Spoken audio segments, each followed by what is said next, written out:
Daesh's hold on swathes of territory in Syria is shrinking. Rebel forces have ousted the group's militants from 2 villages near the Turkish border. It's reopened a key supply route for opposition forces in northern Aleppo. Fighting between the terror group and rebels continues around the towns of Maria and Azaz. That's as US-backed Syrian Democratic Forces advance towards the Daesh-held town of Manbij. But Daesh is still in control of most of Deir ez-Zor province in eastern Syria.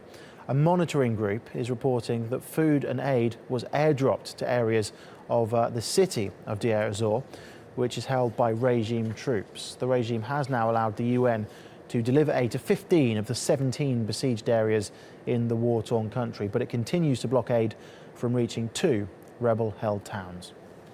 Meanwhile, the UN has requested access to 17 besieged areas under the June Agency convoy plan. We've now received approval for Daria, Douma, and Wademiye. In all, we've received approvals for 15 of the 17 locations of hard-to-reach areas under the besieged areas under the June plan.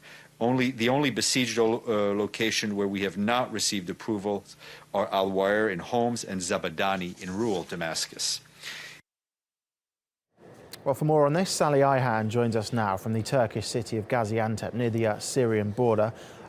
Sally, good to see you there. So the UN finally able then to deliver food to besieged areas, particularly near Damascus. Yeah, that's right, Paul. As we just heard, there's nothing really new about the 15 requested areas that the UN can now deliver aid to. What's new here is these 3 towns, Daria and Mudamiya to the south of Damascus and Douma to the north. Now, in particular, the 2 towns of Daria and Douma for the first time are going to be receiving food aid. Now, up until now, they've only been receiving basic medical supplies. And what's also new here is that for the first time, the UN has actually announced that they will be able to deliver this aid. It's taken a long time to actually receive permission by the Syrian regime, about a month or so. And just to give a bit of context about how many people are under siege, well, in Daria alone, 4,000 people remain besieged. Across Syria, 500,000 are under siege, and that doesn't include the 4 million people in hard-to-reach areas. It looks as if they may be making a breakthrough with these aid drops, because aid's also been dropped to Deir ez-Zor as well. What can you tell us about that?